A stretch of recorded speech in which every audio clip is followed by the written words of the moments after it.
So, good evening, everyone, or rather, should I say, before the night.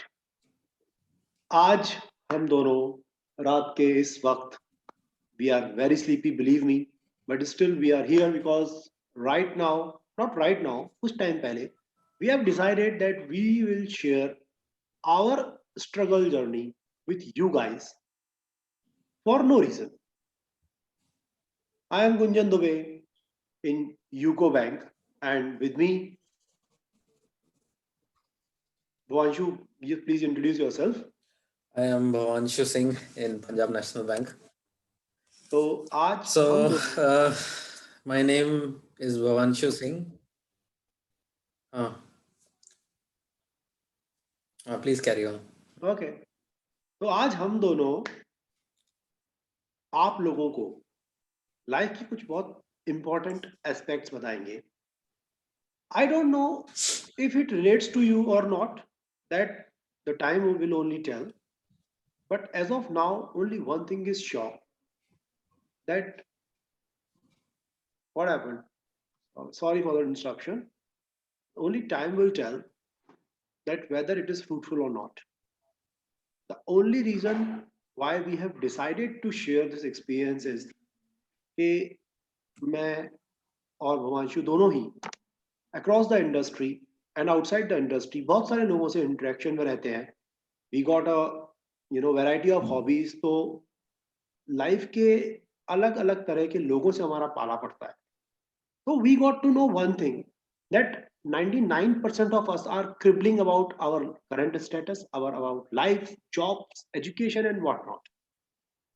तो बहुत important है कि लोगों को जो ग्रास इज ग्रीनर और अदर साइड वाला फेज है, उस डिलेमा से ओवरकम कराने का ये वीडियो सीरीज, छोटी छोटे वीडियोस का एक सीरीज होगा जिसमें हम एरे ऑफ इश्यूज पे बात करेंगे.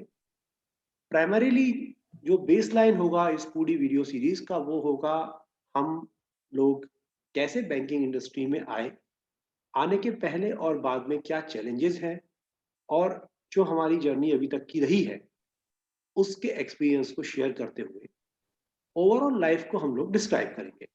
Bhavanshu, yes, now please carry on from here. So, मैंने एज एजुकेशन बीटेक करी है in information technology. Okay. And the reason I chose information technology was peer pressure. Uh-huh. Actually, just like everybody else, I wanted to do computer science, but नहीं मिली तो वो IT करो. चल तो ऐसा था उस टाइम कि भाई सब इंजीनियरिंग कर रहे हैं तो अपने को भी इंजीनियरिंग करनी है. जैसे 11th के बाद 12th करनी है तो 12th के बाद इंजीनियरिंग करनी है. इंजीनियरिंग करना है. तो हाँ. ऐसे ही हमारी क्लास 13th इंजीनियरिंग की थी. हाँ. अपने को ज्यादा कैरियर ऑप्शंस पता ही नहीं थे. पहली बात तो पता भी थे तो लगता नहीं था कि लोग जाते होंगे उस तरफ, क्योंकि कभी उस माहौल में हम रहे नहीं. मतलब अच्छे मार्क्स आते थे, बोर्ड में भी अच्छे आए, 90+% आराम से आ गई. तो हमें लगा कि बहुत टॉप है हम, बहुत अच्छे हैं, हम लाइफ में अच्छा ही करेंगे. तो अब ऐसा होता था कि सारे अच्छे बच्चे साइंस लेते थे. एक कल्चर है, अभी भी स्कूल्स में है कि नहीं पता नहीं, मोस्ट प्रोबेबली है, और हमारे टाइम में तो था ही. मैं बाय द वे 10th मैंने 2009 में कंप्लीट की थी, तो हमारे टाइम में था. तो उस टाइम मैंने सबको देख के कि भाई मेरे परसेंटेज अच्छा ही है तो मेरे को बाय डिफॉल्ट साइंस लेना है. मुझे पता भी नहीं था कॉमर्स में होता क्या है या आर्ट्स में क्या होता है, पता ही नहीं था. मुझे लगा साइंस लेंगे. वो कैटेगराइजेशन ऐसे नहीं था सब्जेक्ट वाइज. फिर कैटेगराइजेशन था कि जो डफर्स है वो आर्ट्स में जाएंगे, जो मीडियोकर्स है वो कॉमर्स में जाएंगे, और जो अच्छे पढ़ने वाले हैं वो साइंस में जाएंगे. It was like that. It was nothing to do with science, commerce and arts, the subject itself. हाँ, ये एक मेंटालिटी थी कि भाई ये साइंस पढ़ता है तो पढ़ने में अच्छा है. हाँ. या आर्ट्स पढ़ता है तो मतलब इसके नंबर नहीं है, ये डफर है. तो ये सोच के हमने साइंस ली और फिर साइंस पढ़ना शुरू किया. तो सबने बोला कि भाई अगला स्टेप तो आईआईटी होता है, आईआईटी जाना है. तो कोचिंग ज्वाइन कर ली. 11th क्लास में कोचिंग गए तो पहले ही हफ्ते में औकात दिख गई. वहाँ पे कुछ समझ ना आए, चीज़ों का लेवल इतना ज़्यादा हो गया और महीने 2 महीने ख़त्म होते तो समझ में आ गया कि भाई ये तो कुछ भी नहीं है जो हम सोच के आए थे, तो बहुत ज़्यादा डिफरेंस है 10th से। फिर भी लगे रहे, मेहनत करते रहे, नंबर नहीं आते थे, पहली बार लाइफ में फेल होना शुरू किया। हालांकि स्कूल के लोकल टेस्ट में ही फेल हुए, लेकिन कभी लाइफ में फेल नहीं हुआ था तो वो भी झटका लगता कि हम फेल कैसे हो सकते हैं, फेल हुए। वहां से गिर पड़ के 11वीं खत्म हुई, जैसे जैसे 12वीं खत्म हुई समझ में आ गया आईआईटी तो नहीं होगा, और ऑप्शंस देखे तो इंजीनियरिंग कॉलेज अच्छे देखते देखते बीटेक के लिए यूपीटीयू में उस टाइम पे 2011 में टॉप कॉलेज था जेएसएस, वहां में एडमिशन हुआ तो बहुत खुश थे कि भाई अच्छा कॉलेज मिल गया यूपी यूनिवर्सिटी का। तो वहां से इंजीनियरिंग की, कंप्यूटर नहीं मिला तो आईटी ले ली, आईटी से कंप्लीट की तो जॉब भी लगी, प्लेसमेंट भी हुई, बट एक स्टार्टअप में प्लेसमेंट हुई। कोडिंग में भी उतने अच्छे थे नहीं कभी honestly, maximum school college life तो फुटबॉल खेलने में निकाल दिया, तो पढ़ने में एवरेज ही थे। तो आईटी ली, तो आईटी के बाद जॉब भी लगी तो लगा कि यार कोडिंग तो हो नहीं पाई, कुछ और करियर ऑप्शन देखते हैं। फिर किसी ने बताया कि भाई गवर्नमेंट जॉब में बैंकिंग एग्जाम्स क्यों नहीं ट्राई करते। एसबीआई पीओ के लिए बैठे, एसबीआई पीओ में बैठे, पहली बार बिना पढ़े तो प्री निकल गया, मेंस भी बस 4-5 नंबर से मिस हुआ। तो ऐसा लगा यार ये तो अपने अपने टाइप की चीज़ है, बस ये की कर बात है। सकते हैं।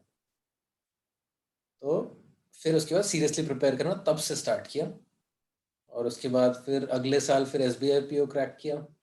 एसबीआई पीओ में as an SBI PO job करी around 1.5 years, and then for some personal reasons SBI PO छोड़ दिया कि भाई इस बैंक में नहीं काम करना, मतलब जो भी सिचुएशन थी उस टाइम नहीं काम करना। फिर से आईबीपीएस दिया, आईबीपीएस साइमल्टेनियसली दे रहा था, मैं हर साल क्रैक कर रहा था बट कभी ज्वाइन नहीं कर रहा था क्योंकि एसबीआई पीओ था। बट फिर जब फाइनली मेरा 4th एंड फाइनल अटेम्प्ट था आईबीपीएस का, तो सोचा कि अब बैंक में काम करना है तो कोई दूसरा बैंक ट्राई करते हैं, और गवर्नमेंट में सेक्टर में ही रहना था। तो फिर आईबीपीएस दिया, फिर निकल गया, and then finally PNB allot हुआ। तो अभी I am working as a PO in PNB. तो ये तो मेरी जर्नी थी, आई एम श्योर गुंजन की भी मोर और लेस सिमिलर ही जर्नी रही होगी, बट My कोई journey special incident has Gunjan जो आप शेयर करना। started couple of years back than yours. You know, I completed my 10th in 2004. So probably, you know, आज की तारीख में पहले generations were used to have 25 years of the gap, पर अब technology और life इतनी जल्दी जल्दी बढ़ रही है कि in 5 years you have a generation gap. I don't know if it is true, but probably I think like this because you know parents don't know things about their kids know. तो boss ये हुआ था कि I was in KV and KV air force base. तो पढ़ाई को छोड़ के सब कुछ होता था। हालांकि ये बात हर बंदा कहेगा जो पढ़ने में अच्छा नहीं था, बट मेरे स्कूल में एक्चुअल में ऐसा था। यू नो स्पोर्ट्स डे खत्म नहीं हुआ तब तक कोई दूसरा कल्चरल एक्टिविटी अनाउंस हो गई, जब तक वो खत्म नहीं हुआ तो आसपास के स्कूल्स वाले हमारे यहाँ मीट करने आ रहे हैं, and you know there was always a kind of chaos.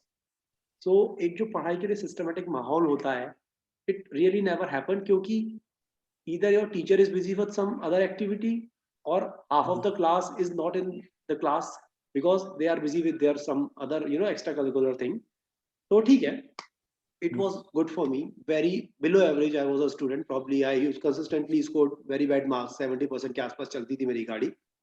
तो 10th में I knew I was never in a dilemma that I am a studious or meritorious student. I knew that I cannot study and I will not study. So I was that sure. I told my parents I wanted to study arts मुझे तो नहीं पढ़नी। because genuinely I was interested in English literature back then. As of now, my okay. interest, you know, has inclined more towards economics and social issues, which I believe that had I studied, you know, arts, I would have achieved far more. Anyway, excelled. story for another day. So life progressed. Okay. My parents, you know, forced me and gave me all kind of bullshit that you know these kind of students study arts and it is not meant for the career. It will simply you know ruin your life and so on and so forth. So they forced me to take science. I already knew it that I cannot study. My brain and my intellect is not such that I can handle physics, chemistry, maths, so hyperbola, parabola, and whatnot. in the situation where even the good, bright, and studious used to fail, I did not even imagine to stand a chance. So I simply gave up on trying. I I do not know that I even wanted to pass or not.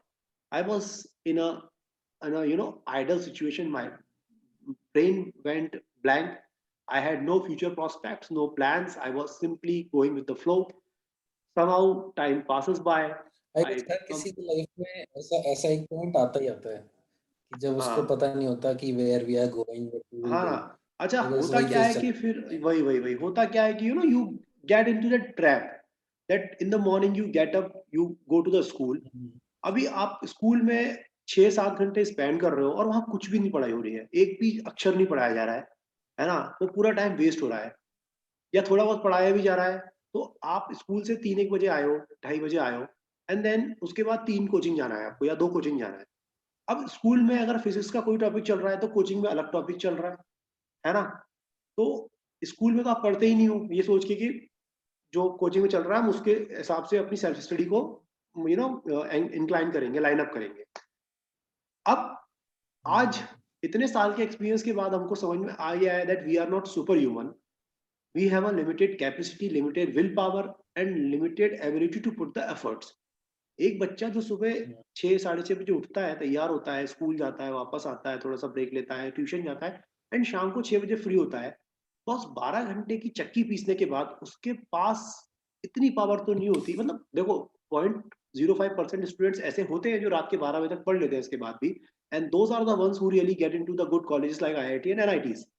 But I am speaking of the fact that this world is hyper competitive and you can only succeed in that competition if you are focusing on your strength, and not everyone is studious। तो boss अपने यहाँ तो simple है ना, success का एक ही formula है, if you are able to crack some examinations you are successful. बाकी आपके जो टैलेंट्स हैं उनको एक्सपोजर मिले तब तो वो सामने आए। okay, you might be good in public speaking, you was good in football, you was good in 100 odd things, but let alone polishing yourself, you was never into that। कभी exposure ही नहीं मिला। हमारे यहाँ सरकारी स्कूल या even जो मतलब top notch के प्राइवेट स्कूल को छोड़ दो, तो कितने स्कूलों में इस तरह की एक्टिविटीज के लिए रूम होता है? कुछ नहीं होता है। बच्चों को अपना इंटेलेक्ट पता ही नहीं चल पाता है। तो खैर 12th हुआ, 12th होने के बाद एक वही जैसे 11th के बाद 12th उससे हुआ, 12th के इंजीनियरिंग बाद इंजीनियरिंग मतलब बाय डिफॉल्ट ऑप्शन था कुछ, मतलब मेरे दिमाग में तो ऑप्शंस थे भी, बट बेसिकली अभी आप इंजीनियरिंग आपने मैकेनिकल में की जहाँ तक मुझे पता है। मैकेनिकल में की। हाँ मैकेनिकल नहीं में तो इसलिए मैकेनिकल से बैंकिंग की तरफ आना मतलब ये कैसी जर्नी थी, वो टर्निंग पॉइंट क्या था?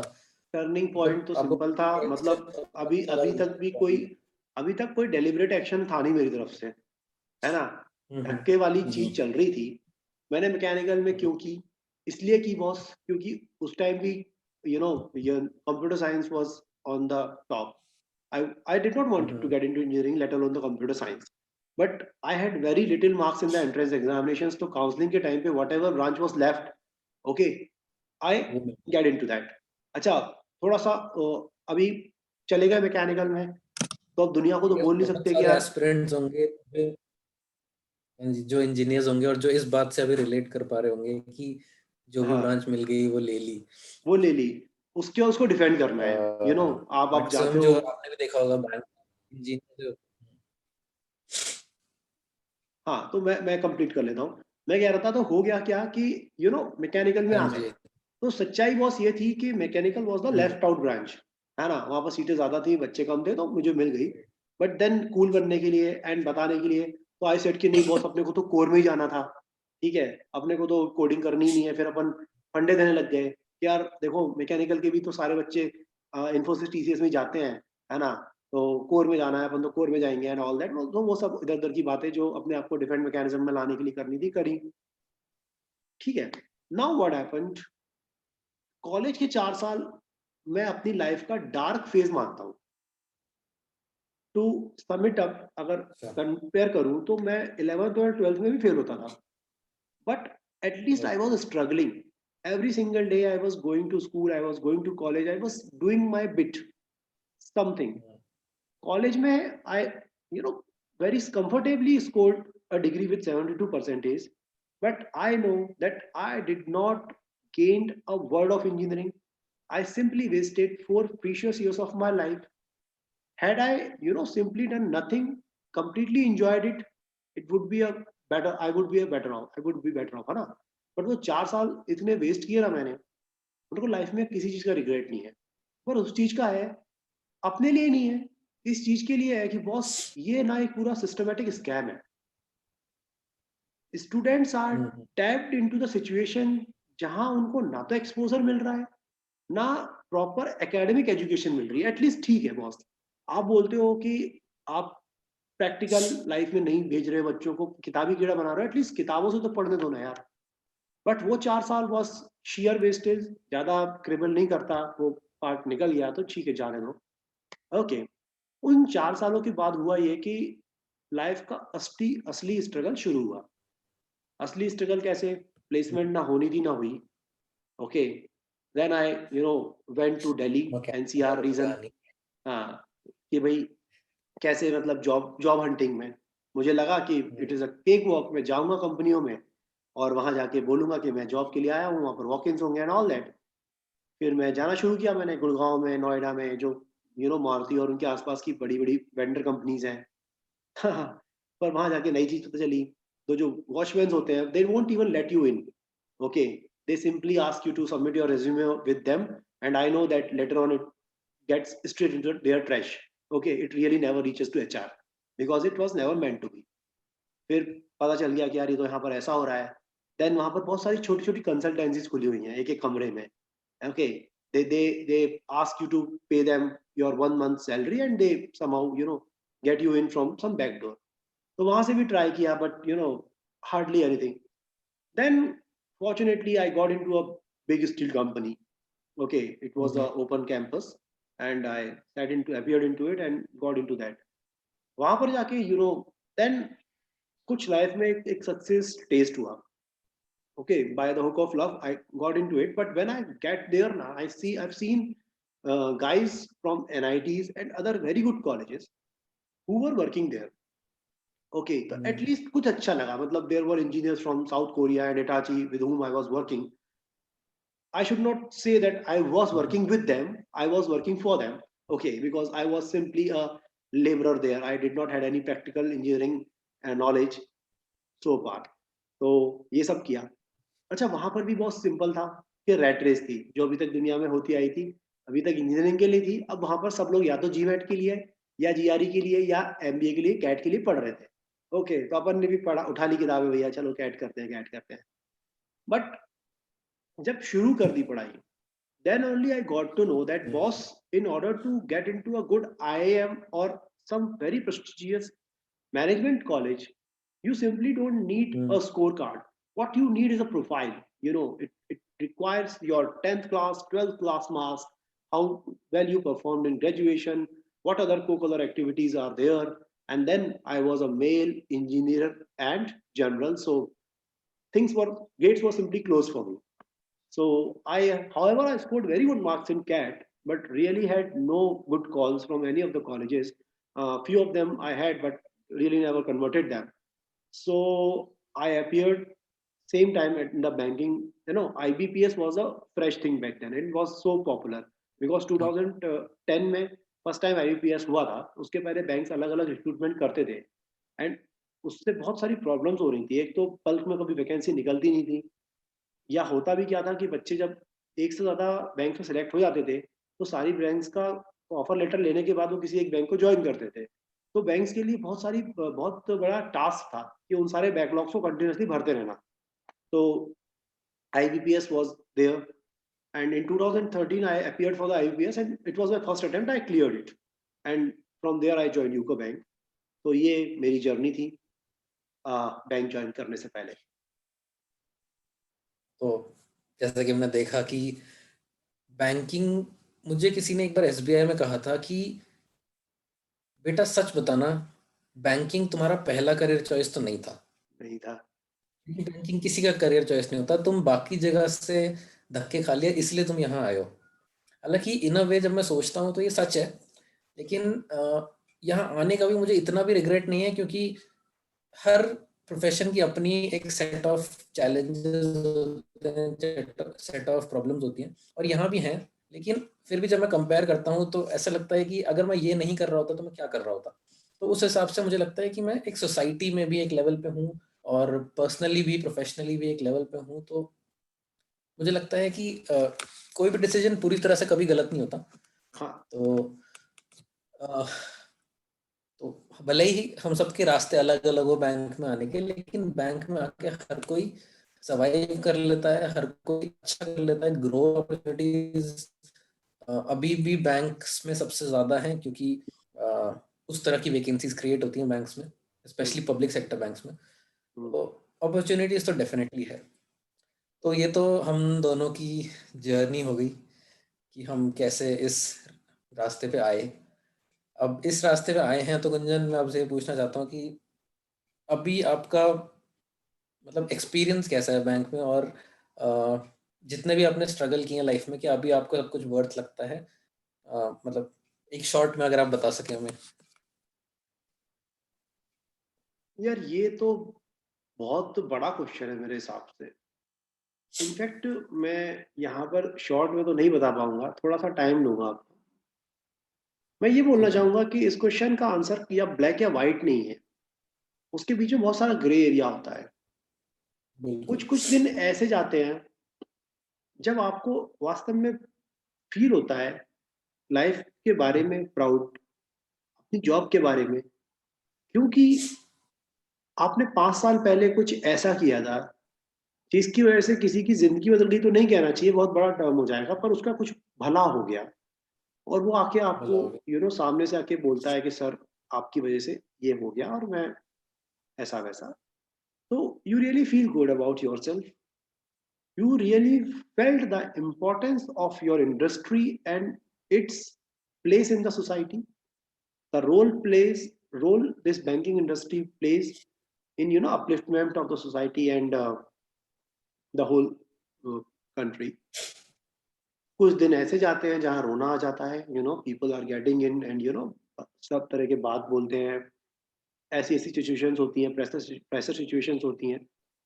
तो वर्थ है या नहीं है, बहुत बड़ा क्वेश्चन है। I don't know whether I am able to answer this in one word, yes और नो, आई डोंट बेसिकली आप नो। कह रहे हैं कि अभी टू अर्ली टू से है, मतलब टू ऐसा टू अर्ली टू कह से। नहीं सकते कि अभी हम अपने प्रोफेशनल लाइफ में भी बहुत ज्यादा आगे नहीं है।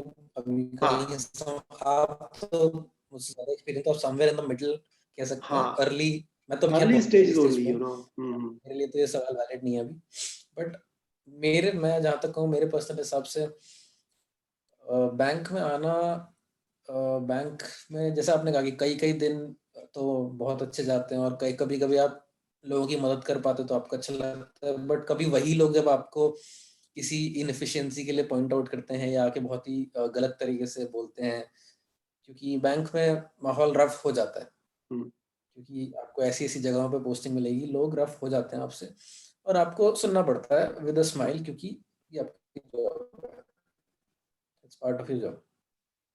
तो भाई मेरा भी बहुत मिक्स्ड एक्सपीरियंस रहा है, but at the end of the day जब मैं शाम को घर आता हूँ तो मुझे मतलब कहीं ना कहीं तो एक सेटिस्फैक्शन होती है पर्सनल लेवल पे भी, कि हाँ कुछ तो अचीव किया हुआ है मैंने, और मैं कुछ अच्छा भी कर रहा हूँ साथ साथ, अपनी जॉब के साथ साथ। अच्छा भी कर रहे हैं, लाइट डालिए, please throw some light on it. तो अच्छा भी कर रहे हैं इन द सेंस कि जैसे आपने कहा कि कभी कभी किसी का कोई, हम जैसे आप कुछ स्पेशल नहीं करते हो, आप बस अपना काम करते हो। जैसे किसी को कोई बहुत ही गरीब आदमी है, उसको कोई मुद्रा लोन चाहिए 10,000, 20,000, 50,000 का, और वो आता है आपके पास। वो कई ब्रांचों में, कई बैंक्स में होके आ चुका मुद्रा लोन देने में। हालांकि प्रेशर तो रहता है हर बैंक पे, हर ब्रांच पे, लेकिन फिर भी मैनेजर्स कभी कभी नहीं हेजिटेट देते। करते हैं कि भाई ये तो पक्का एनपीए है, क्यों देना है। वहीं आप वो रिस्क ले लेते हो अपने ऊपर, और वो आप पास करते हो, आपको पता है कि रिकवरी में आपकी जान निकलने वाली है इसमें, या आप फिर भी कुछ मैनेज करके आप ये डिसीजन लेते हो कि आपने देना है, लोन दे दिया आपने। और मान लो वो जेन्युइनली अच्छा निकलता है, वो उस पैसे का सही यूटिलाइज करके एक इनकम सोर्स क्रिएट कर देता है अपने लिए, और उस पे वो बिल्डअप करके मान लो आज से 5 साल बाद एक अच्छा बिजनेस सेटअप कर लेता है जिससे उसकी डेली इनकम मतलब ईयरली इनकम बढ़ी है और लाइफ में अच्छा हो गया, मतलब उसके बच्चे वगैरह पढ़ लेते हैं जो पहले पॉसिबल नहीं था। और जब वो आके 5 साल बाद आपसे मिलता है और ये बात कहता है, आपको याद भी नहीं होता, लेकिन जब आपसे वो ये बात कहता है और उसकी लोन रिपेमेंट पूरी हो जाती है तो हाँ एक फीलिंग आती है कि मैंने बातों बातों में ही या अपने काम के दौरान ही किसी की लाइफ में इतना बड़ा डिफरेंस लेके क्रिएट आ किया। दिया। तो ये एक एग्जाम्पल है अच्छा करने का, और उस दिन आपको अपनी जॉब वर्थ कहना चाहिए कि नहीं पता नहीं, बट एक सेटिस्फैक्शन जरूर देता है कि चलो ये भुवनजू, आप कुछ अच्छा। और भी बहुत सारी बातें होंगी बैंकिंग में, तो हर एक दिन अपने आप में एक स्टोरी लेके आता है। What else do you do बिल्कुल बिल्कुल। अब आफ्टर योर वर्किंग जॉब, मतलब जॉब के अलावा लाइफ में और क्या क्या कर रहे हो, क्या क्या चलता है, टाइम निकल पाता है, इंटरेस्ट क्या है क्या नहीं है? तो स्कूल के दिनों से ही बहुत छोटी एज से मुझे स्पोर्ट्स में बहुत ज़्यादा इंटरेस्ट है।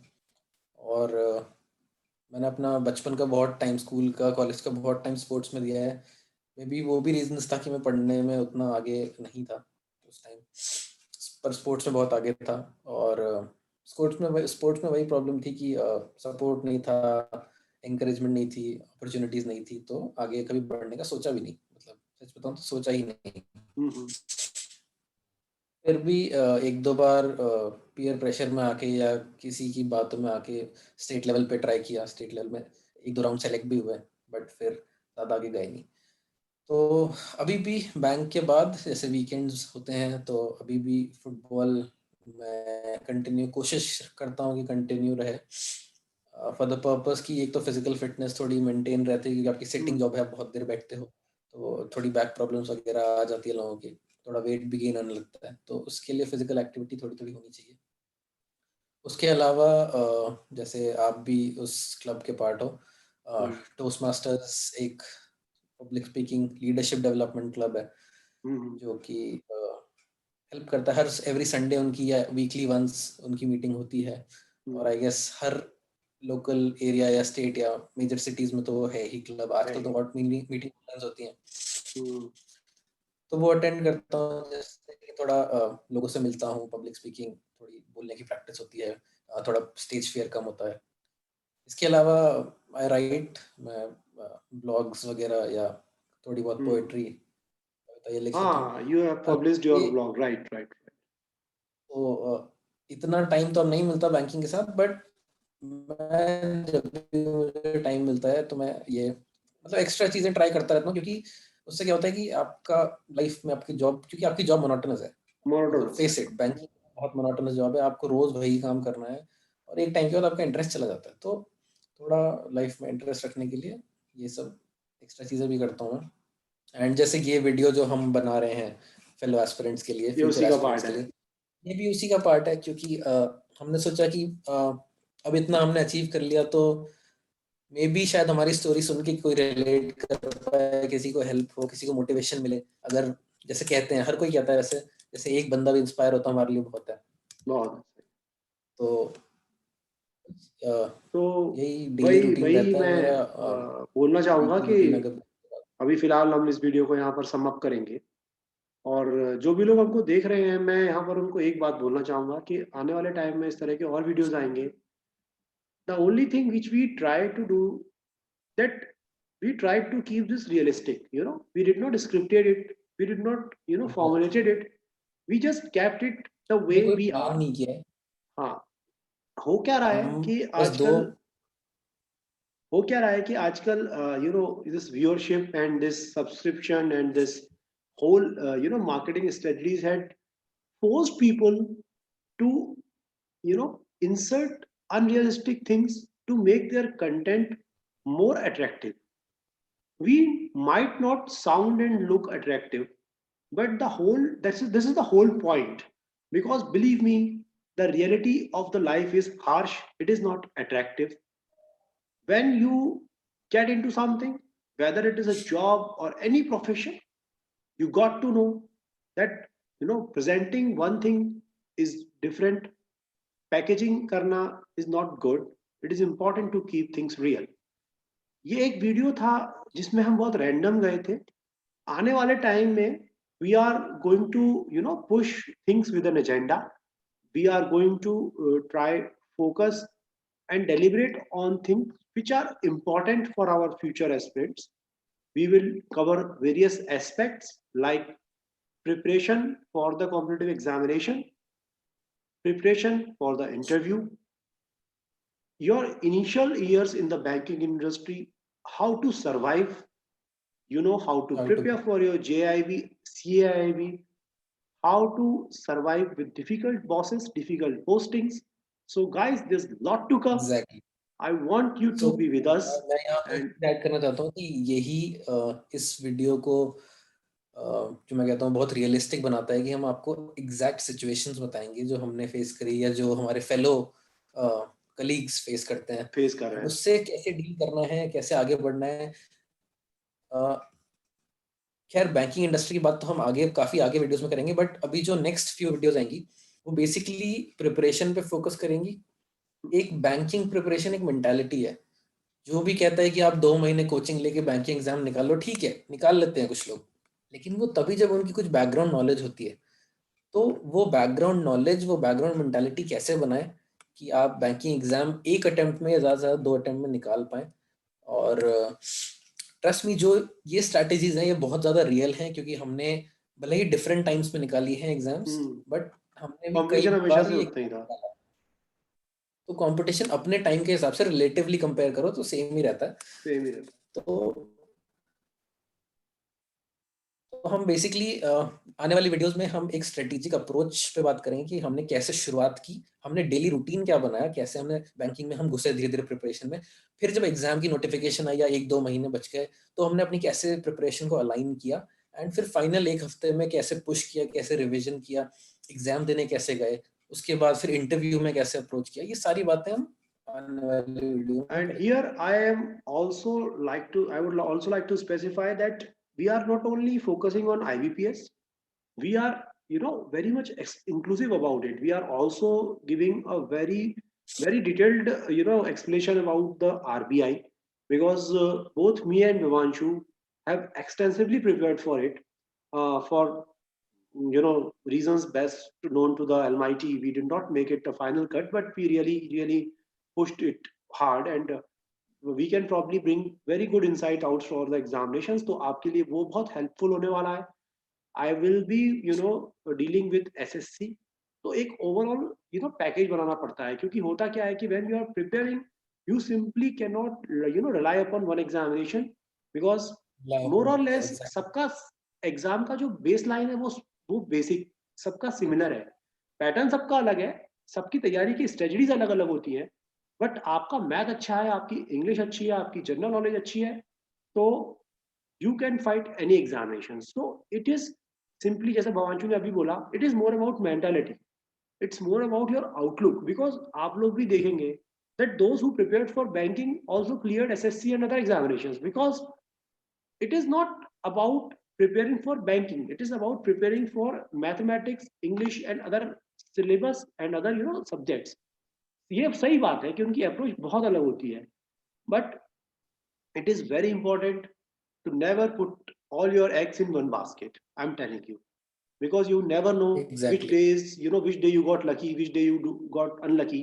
So always, prepare for the best and ready for the worst. So guys, I believe that it's already very late in the night. We have to attend offices tomorrow. It's time to goodbye. Okay. Okay, Bhamashu, good night everyone, and Okay. we'll see you Same probably here. next week. Till then, sleep tight. Good night.